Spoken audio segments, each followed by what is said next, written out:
Assalamu alaikum. Welcome to Easy English Journey. Welcome to your channel.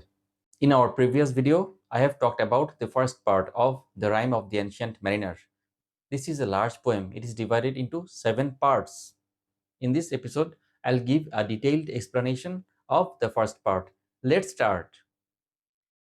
At the very beginning of the poem, we see a group of 3 men are going to attend a marriage ceremony, and the old grey-bearded sailor was sitting on a stone outside the church. Suddenly, he drew the attention of one of those guests, and he started speaking. His way of speaking was very strange. He was speaking so strangely that the guest stood still and listened to him.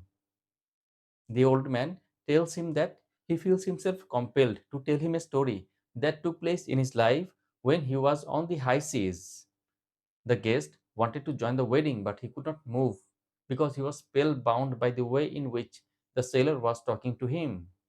The old mariner goes on, saying that the ship was having good fortune as it was traveling toward the equator.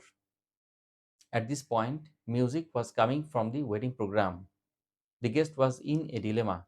He wanted to join the program, and at the same time, he did not want to miss the rest of the story. The sailor goes on, saying that the ship faced nasty weather.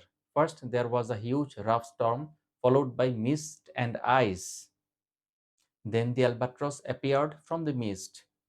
All the mariners were happy seeing that bird. It was a friendly bird. They took it as a good sign. They thought it would bring good luck to them. They used to feed it regularly, and it was coming to the ship daily. Then few good things happened. The ice beneath the ship cracked, a southern wind blew, and the ship started its journey again. The albatross was following the ship, but the saddest thing happened when that mariner shot and killed the innocent bird with his crossbow. And after that, lots of sad things took place one after another.